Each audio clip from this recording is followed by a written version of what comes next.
Hi, I'm Trevor from Life in Sussex, and I'm at the Sussex County Fairgrounds for the Chile Open Golf Classic, hosted by Project Self-Sufficiency.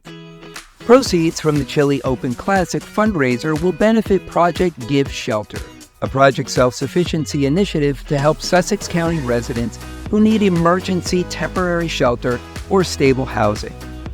I had the opportunity to meet with Bruce Tomlinson to learn more about this 20-year-old event that was handed off to Project Self-Sufficiency by the United Way of Northern New Jersey. Hope you enjoy. I'm Bruce Tomlinson, Development Director for Project Self-Sufficiency, also, de facto chairman of the Chile Open Golf Classic. This year is the 21st anniversary of the Chile Open. For years, it was a fundraiser for United Way of Northern New Jersey. Last year, it transitioned to be a fundraiser for Project Self-Sufficiency. All the funds raised here go to Project Give Shelter.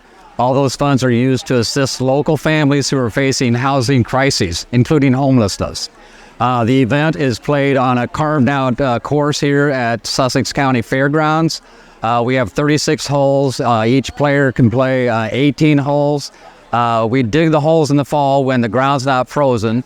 So that's our first entry into the next year's Chile Open. I should say that this is the 21st annual, but it's been played every year except for one. There was the COVID year where we did not have the Chile Open. Now, some of the players here have played every year, of course, except the COVID year. In fact, there's a couple over there that didn't play last year. I should make a note. Our first year at Project Self-Sufficiency running this event was the coldest day of the year. So up on the hills out there, the wind chill was 20 degrees below zero, and the players never had so much fun. So we've played in all kinds of weather. We played where we had to plow the fairways because the snow was a foot or more deep, which is kind of fun because if you don't hit down the fairway, you got to track your ball into the snow, which is a challenge. But we've also played in short sleeve weather in the 40s, even 50s. This is, as I said earlier, this is a 60-degree swing from last year. So right now it's in the 30s, maybe 40s. Last year it was wind chill below zero. So people are happy out there. So how it works is they play 18 holes. They come in, they have lunch. We have Rotary clubs that are assisting us. We have Branchville Rotary does the lunch. We have Newton Rotary that does the bar, and then we have Wallkill Valley Rotary that does souvenir photos.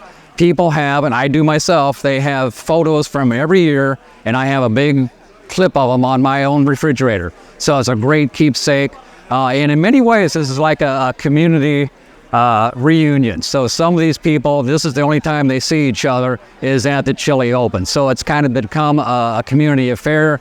We have R.E.N.O the band, which has kind of been our house band. They donate their services, not only to us, but they do a lot of community good. It's a great band, and they come in last night, and they all get together. It's a reunion for them because they've kind of scattered a little bit. They put this on their calendar every year, which reminds me, February 1st of next year is the Chile Open. That'll be the 22nd annual Chile Open. There'll be information on our website. We'll get it all over, including on the media. So we'll have it all over. You can go online, you can register. We have raffles. This is probably our widest display of raffles ever, ranging from $50 to over $600 items. As I'm standing on our putting contest, which is also a fun event. This is indoors. So people try to get in the hole and they win a prize for that. And it's just a lot of fun. We raise funds several ways. We have sponsors, of course. We have major sponsors. We have T-sign sponsors. And then we have people that buy tickets for the raffles. So that's the way we get the funds. All the funds go, and we started this fund last year. Project Self-Sufficiency started a Project Give Shelter Fund.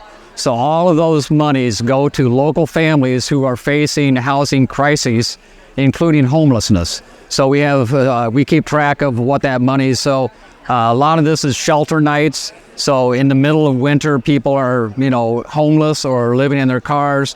We give them shelter nights, which are hotels and whatever, until we can figure out how to get them on their feet into more secure housing. So all of that money, housing is a big issue, not just here, but everywhere. So affordable, secure housing is what all these funds go to. It's dedicated to that. It's not just this fundraiser, but that fund people can contribute to all year, and those funds are used for that purpose. When we're talking about secure housing, that includes, it could include security deposit, it could be utility payments, it could be some minor repairs perhaps, and it could be help with their first rental payment or that type of thing. So anything that we can do to help them have secure and affordable housing.